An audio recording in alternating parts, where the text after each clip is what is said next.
Hello friends, कैसे हैं आप सारे लोग। एक बार फिर से करंट अफेयर की सीरीज़ में आप सभी लोगों का स्वागत, अभिनंदन और इस्तकबाल। कई दिनों के बाद आप लोगों से मुलाकात हो रही है।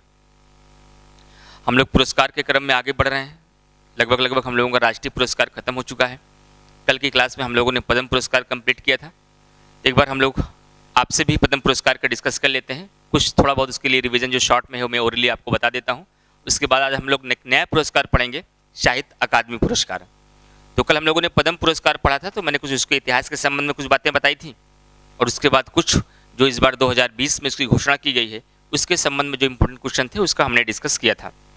तो मैंने बताया था कि पद्म पुरस्कार की भी शुरुआत 2 जनवरी 1954 को की गई थी, और प्रथम बार यह पुरस्कार मैंने बताया था कि 6 व्यक्तियों को दिया गया था, और उन 6 व्यक्तियों में से सबसे पहले यह पुरस्कार सत्येंद्र नाथ बोस को दिया गया था। जब एग्जामिनेशन में ऐसा क्वेश्चन आता है तो आप ध्यान रखिएगा कि सत्येंद्र नाथ बोस को प्रथम बार भारत पद्म विभूषण पुरस्कार दिया गया था। उसके बाद मैंने बताया था कि इसके इतिहास के संबंध में प्रश्न कम बनते हैं। जिस तरीके से मैंने भारत रत्न को जब पढ़ा था तो मैंने बताया था बच्चों से कि भारत रत्न में क्वेश्चन उसके सामान्य ज्ञान और इतिहास के संबंध में प्रश्न काफ़ी बनते हैं, लेकिन पद्म विभूषण से या पद्म सम्मान से लेकर के प्रश्न जो बनते हैं वो मोस्टली हमारे करंट अफेयर के बनते हैं। तो हम लोगों ने कल पढ़ा था कि जो 2020 की पद्म सम्मान की घोषणा की गई वह कितने व्यक्तियों को दिया गया, कितने लोगों को पद्म विभूषण मिला, कितने लोगों को पद्म भूषण मिला, कितने लोगों को पद्म श्री मिला। कल की क्लास में हमने एकदम डिटेल में पढ़ा है, पूरा उसका ग्राफ बना के साथ उसके पूरे क्षेत्रों को चर्चा की है, किस किस क्षेत्र में दिया जाता है पद्म विभूषण, किस किस क्षेत्र में प्रथम बार दिया गया, कैसे दिया गया, सबका डिस्कस मैंने कल की क्लास में किया था। एक बार शॉर्ट में आपके साथ भी रिवीजन कर लेता हूँ, और बाकी आप लोगों को क्लास लेना है, एडमिशन लेना है करंट अफेयर की सीरीज़ में, तो आप लोग एडमिशन ले सकते हैं। मैंने पहले भी बताया है, आप लोग 7068507275 पे कॉल कॉन्टैक्ट करके जितने भी बच्चे को करंट अफेयर में एडमिशन लेना है, मैंने जैसा कि अनाउंस स्टार्टिंग से किया है, केवल 100 रुपये मंथली फीस है। सारे एग्जाम को ध्यान में रख करके, जैसे कि एनटीपीसी की भी धीरे धीरे सूचना आ रही है एग्जामिनेशन की डेट की, और रियल वार्डन की डेट की आ गई है। स्पेशली खंड शिक्षा अधिकारी और समीक्षा अधिकारी के लिए मैं 1 जनवरी 2020 से पूरे करंट अफेयर को कवरअप कर रहा हूँ। एक ही जगह, एक ही प्लेटफॉर्म पे केवल 15 से 20 मिनट की डेली क्लास मिलती है आप लोगों को, और वहाँ से आप लोग पूरे करंट अफेयर को कवरअप कर सकते हैं। और जितने भी बच्चों को एडमिशन लेना है वो कॉन्टैक्ट करके एडमिशन ले लें। उनको पूरा कंप्लीट 1 जनवरी 2020 से कवर कराया जाएगा। सारे एग्जामिनेशन को ध्यान में रख करके पीसीएस 2020, समीक्षा अधिकारी, खंड शिक्षा अधिकारी, जेल वार्डन, पुलिस दरोगा, अभी सीपीओ एसआई की भी वैकेंसी आ गई, वहाँ भी करंट अफेयर जितने भी आएंगे सब हम लोग वहाँ पर कवरअप करेंगे। तो मैंने बताया था कि इस बार 2020 में भारत रत्न की घोषणा नहीं की गई है। जैसा कि प्रत्येक वर्ष 26 जनवरी के पूर्व संध्या अर्थात 25 जनवरी को भारत के राष्ट्रपति के द्वारा भारत रत्न पद्म सम्मान की घोषणा की जाती है, लेकिन 2020 में इस बार भारत रत्न की घोषणा नहीं की गई। लेकिन फ्रेंड्स, इस बार पद्म सम्मान की जो घोषणा की गई है, 141 व्यक्तियों को पद्म सम्मान दिया गया था। उस 141 व्यक्तियों में से 7 व्यक्तियों को पद्म विभूषण मिला, 16 व्यक्तियों को पद्म भूषण मिला, और 118 व्यक्तियों को यह पद्म श्री पुरस्कार दिया गया है। इस तरीके से कुछ फैक्चुअल इन्फॉर्मेशन होती हैं जहां से क्वेश्चन पद्म सम्मान को लेकर हमारे एग्जामिनेशन में पूछे जाते हैं। और इस बार के पुरस्कार में 33 महिलाओं को यह पुरस्कार दिया गया है। कितने महिलाओं को? 33 महिलाओं को यह पुरस्कार दिया गया है, और 18 विदेशियों को यह पुरस्कार दिया गया है, जबकि 12 लोगों को मरणोपरांत यह पुरस्कार दिया गया है। फिर मैंने बताया था बच्चों को ये कि जो पुरस्कार इतने 141 हैं, ये संभव नहीं है कि हम 141 पुरस्कार याद कर पाएँ, और हमारी परीक्षा में 141 पूछे भी नहीं जाते हैं। हमें ध्यान ये रखना होता है कि जो पद्म विभूषण सम्मान है, उस साथ जो पुरस्कार हमें दिए गए हैं वो हमें सब याद होने चाहिए, वो पुरस्कार हमें सब याद होने चाहिए। उसके अतिरिक्त मैंने ये बताया था कि जो पद्म भूषण होते हैं, पद्म श्री होते हैं, उनको एक बार हम एकदम सरसरी नज़र से इस प्रकार से देख लेंगे कि ताकि अगर एग्जामिनेशन में क्वेश्चन इस प्रकार से पूछा जाए कि निम्नलिखित में से किसे इस बार पद्म भूषण पुरस्कार दिया गया है या नहीं दिया गया है, तो कम से कम ऑप्शन में हम आसानी से उनको डिलीट कर सकें, इल्यूमिनेट कर सकें, तो ताकि हमारे क्वेश्चन सही हो जाएं। लेकिन मोस्टली प्रश्न जो बनते हैं वह पद्म विभूषण को लेकर बनते हैं, और पद्म भूषण और पद्म श्री में जो प्रश्न बनते हैं वह मोस्टली जो बहुत चर्चित व्यक्ति होते हैं उन्हीं को लेकर प्रश्न आते हैं। तो मैंने बताया था पद्म विभूषण इस बार 7 लोगों को मिला है। इन 7 लोगों को नाम आपको अच्छे से याद करना है। जैसे कि मैंने पहला पुरस्कार बताया था कि इस बार जॉर्ज फर्नांडीज, अरुण जेटली, सुषमा स्वराज और एक विश्वशेष तीर्थ स्वामी जी हैं। इन 4 व्यक्तियों को तो मरणोपरांत यह पुरस्कार दिया गया। जैसा कि आपको पता है, जॉर्ज फर्नांडीज, अरुण जेटली लोक मामले, अर्थात राजनीति से संबंध रखते हैं। सुषमा स्वराज ये भी राजनीति से संबंध रखते हैं। लेकिन जो विश्वशेष तीर्थ जी स्वामी जी थे, जिनका हाल ही में नवंबर 2020 में निधन हो गया, वह एक आध्यात्मिक व्यक्ति थे, उमा भारती के गुरु भी थे। इन 4 व्यक्तियों को मरणोपरांत दिया गया है। अब 3 व्यक्ति ऐसे हैं जिनको मरणोपरांत या पुरस्कार नहीं दिया गया, अर्थात वो जीवित हैं। वह कौन 3 व्यक्ति हैं? उसमें सबसे इंपॉर्टेंट एक हैं अनिरुद्ध जगन्नाथ, जो कि मॉरिशस के प्रधानमंत्री भी रह चुके हैं और वहाँ के राष्ट्रपति भी रह चुके हैं। उनको लेकर यह प्रश्न आ सकता है। फिर उसके बाद छन्नूलाल मिश्रा, जो कि उत्तर प्रदेश के आजमगढ़ से संबंध रखते हैं, वर्तमान में वह वाराणसी में रहते हैं। और 7वें जो व्यक्ति थे इसमें वह MC मेरी कॉम थी। कौन थी? MC मेरी कॉम, जो कि खेल से संबंधित हैं और किस स्टेट से बिलोंग करती हैं? यह मणिपुर से बिलोंग करती हैं। तो यहीं पर कई तरीके से प्रश्न बन सकते हैं। हो सकता है इस बार पूछे ऐसे प्रश्न इस प्रकार से बन जाए कि 2020 में पद्म सम्मान की घोषणा की गई, इस बार पद्म विभूषण सम्मान कितनी महिलाओं को दिया गया है? तो 2 महिलाएं थी उसमें। कौन कौन? सुषमा स्वराज और PV सिंधु। कितने लोगों को मरणोपरांत दिया गया है? 4 लोगों को। कितने विदेशियों को दिया गया है पद्म विभूषण? तो 1 लोगों को। तो आप कहेंगे सर अभी तो आपने बताया था कि मरणोपरांत 12 लोगों को दिया गया है। वो टोटल पद्म सम्मान है, क्योंकि पद्म सम्मान की 3 कैटेगरीज होती हैं, एक पद्म विभूषण, एक पद्म भूषण, एक पद्मश्री। लेकिन अगर ये पूछा जाए कि पद्म विभूषण पुरस्कार कितनी महिलाओं को दिया गया है, तो 2 महिलाओं को दिया गया है। और पद्म विभूषण कितने लोगों को मरणोपरांत दिया गया है? तो 4 लोगों को दिया गया है। इस प्रकार से आपको 7 नाम को याद रखना है। वह किस क्षेत्र से संबंध रखते थे, किस स्टेट से बिलोंग करते थे, इन सारी चीज़ों को मैंने बहुत डिटेल में कल की क्लास में पढ़ाया है। जितने बच्चे एडमिशन लेंगे उनको वेबसाइट पर सारी क्लासेस वहाँ पर मिल जाएंगी। फिर आप जब पद्म भूषण में जाएंगे तो पद्म भूषण में पुरस्कार तो 16 लोगों को मिला है। 16 लोगों के नाम आपको याद हो सके तो बहुत अच्छी बात है। लेकिन प्रायः 90% पॉसिबिलिटी यही है कि क्वेश्चन आपके जो एग्जामिनेशन में आएंगे वह केवल 5-6 नामों से पूछे जाएंगे। जैसे मुमताज़ अली, मुअज्जम अली एक व्यक्ति को मिला गया है, हुसैन बेग जो कि लद्दाख से संबंध रखते हैं उनको यह पुरस्कार दिया गया है। उसके बाद फिर इसमें मनोहर पारिकर जो कि गोवा के पूर्व मुख्यमंत्री रहे, उनका हाल ही में निधन हो गया है, उन्हें यह पुरस्कार दिया गया है। और एक खेल से तेलंगाना से संबंध रखती हैं PV सिंधु को भी यह पुरस्कार दिया गया है। ये 4-5 नाम चर्चित हैं जहां से प्रश्न हमारे पद्म भूषण को लेकर के बन सकते हैं। पद्मश्री 118 लोगों को दिया गया है और ये मुमकिन नहीं कि 118 लोगों को यह पुरस्कार हम याद कर सकें। लेकिन फिर भी उसमें से 8-10 नाम ऐसे हैं कि आपको देखते ही लग जाएंगे हमारे प्रश्न यहीं से बनेंगे।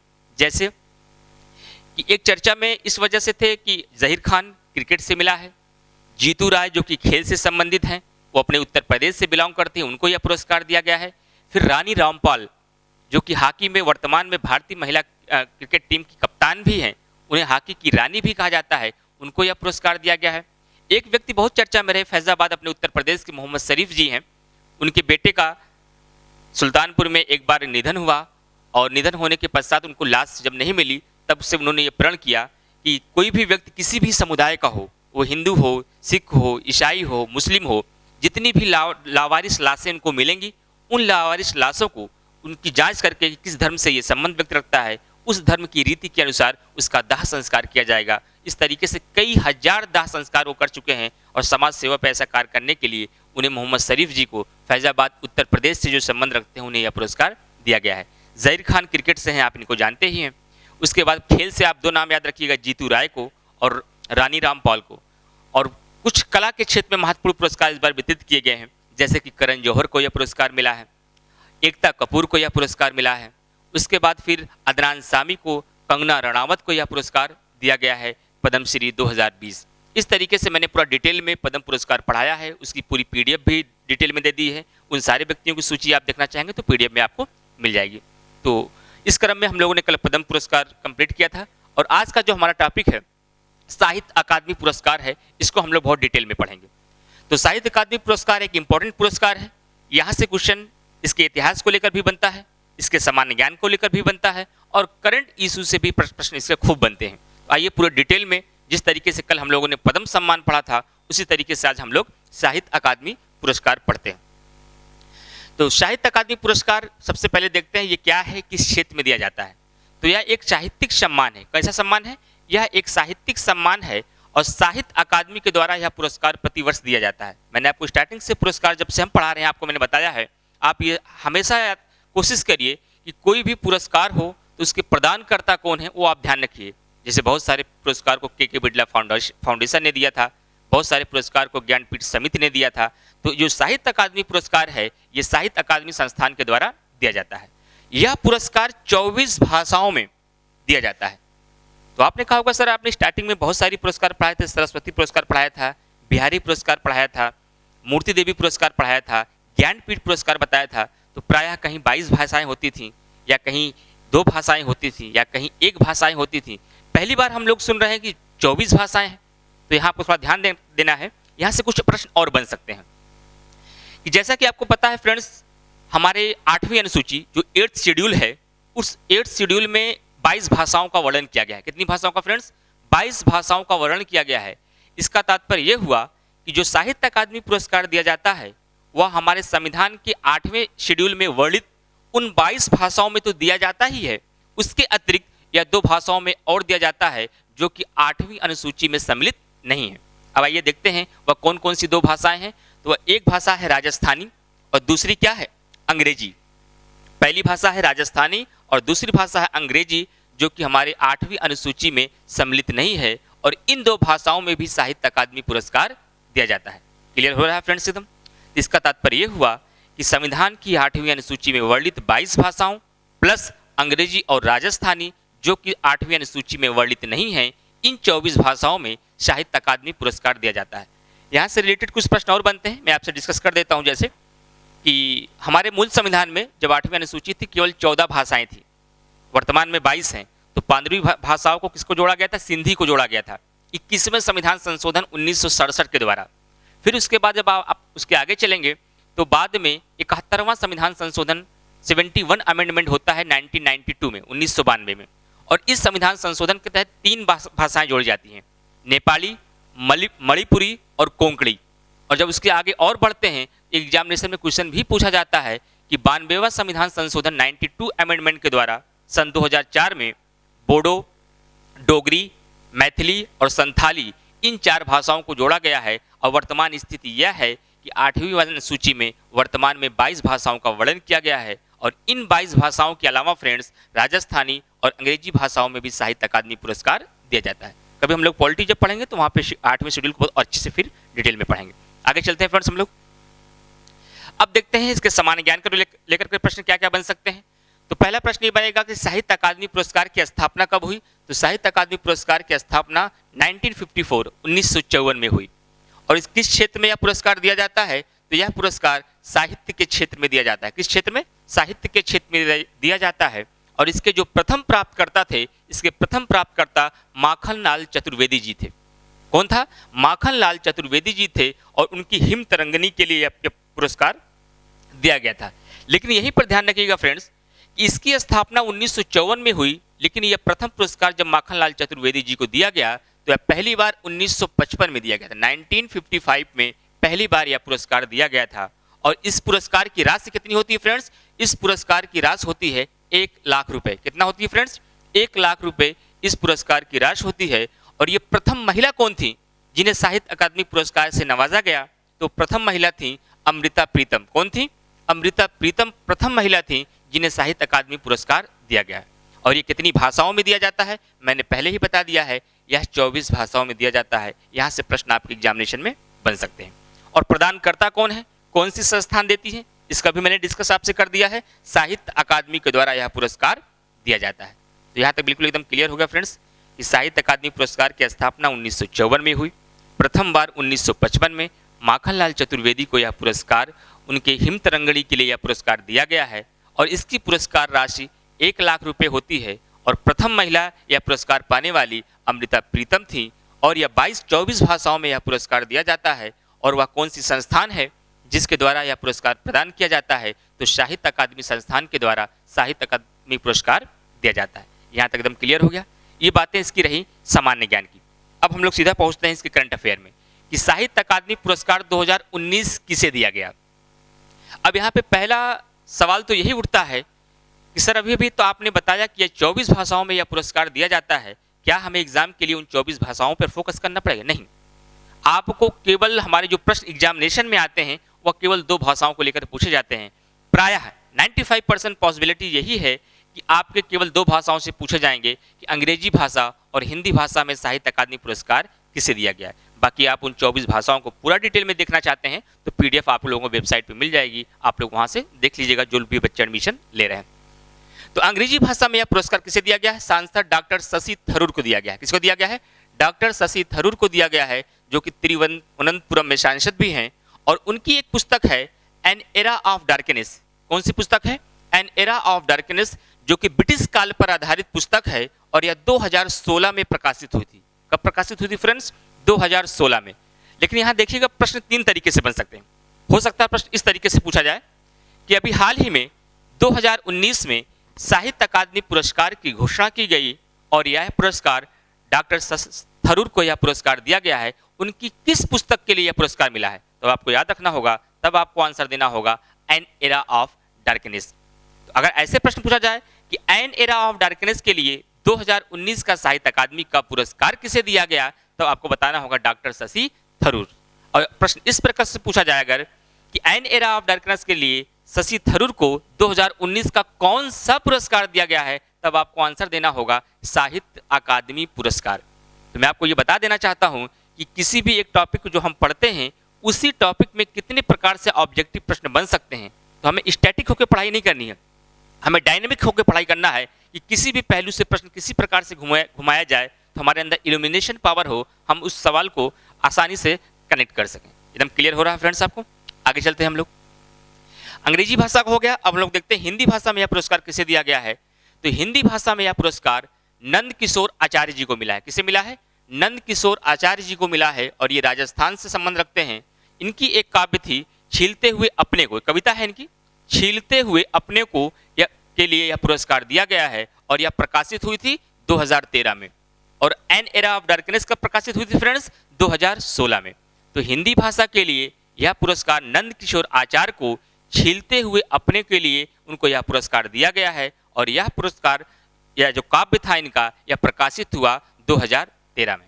एकदम क्लियर हुआ? तो साहित्य अकादमी पुरस्कार अंग्रेजी भाषा में किसे मिला, किस पुस्तक के लिए मिला, कब वह प्रकाशित हुई, वह कहाँ से संबंध रखते थे, सारी चीज़ों को मैंने देखा। फिर हमने देखा कि हिंदी में साहित्य अकादमी पुरस्कार किसे दिया गया, किस भाषा के लिए दिया गया, वह कहाँ से संबंध रखते हैं और उनकी पुस्तक कब प्रकाशित हुई, ये भी मैंने देख लिया। लेकिन यहाँ से मैंने कुछ नोट में लिखा है। हुआ क्या है फ्रेंड्स, यहाँ से इस बार 2019 में एक बहुत अच्छा प्रश्न बनने की संभावना है इस बार कि 2019 में जो यह पुरस्कार दिया गया है फ्रेंड्स, यह अगर आपके एग्जामिनेशन में क्वेश्चन मान लीजिए अभी आ जाए, जैसे अभी आपको जानकारी नहीं है, और प्रश्न भी ऐसे आ जाए कि 2019 में साहित्य अकादमी पुरस्कार कितनी भाषाओं में दिया गया है, तो अब तक के ज्ञान के आधार पर आप तुरंत आंसर लगा देंगे 24, क्योंकि अभी भी मैंने आपको सिखाया है कि साहित्य अकादमी पुरस्कार 24 भाषाओं में दिया जाता है। लेकिन फ्रेंड्स ध्यान रखिएगा, इस बार यह केवल 23 भाषाओं में दिया गया है, इसलिए यहाँ से प्रश्न बनने की पॉसिबिलिटी ज़्यादा है। इस बार यह पुरस्कार केवल 23 भाषाओं में दिया गया है। तो हो सकता है प्रश्न इस प्रकार से बन जाए कि 2019 में साहित्य अकादमी पुरस्कार केवल 23 भाषाओं में दिया गया है, जबकि यह पुरस्कार 24 भाषाओं में दिया जाता है। निम्नलिखित में से किस एक भाषा में यह पुरस्कार नहीं दिया गया? इस कॉन्सेप्ट लेवल पर प्रश्न आपसे बन सकता है। तो ध्यान रखिएगा कि 2019 में साहित्य अकादमी पुरस्कार नेपाली भाषा में नहीं दिया गया। किस भाषा में? नेपाली भाषा में नहीं दिया गया है। तो एकदम क्लियर हुआ फ्रेंड्स आपको कि साहित्य अकादमी पुरस्कार 2019 अंग्रेजी में मिला, हिंदी में मिला और इस बार कुल 23 भाषाओं में मिला। और किस भाषा में नहीं मिला? तो नेपाली भाषा में नहीं मिला। तो इतने प्रश्न यहाँ से आप बन सकते हैं, उसे आप ध्यान रखिएगा फ्रेंड्स।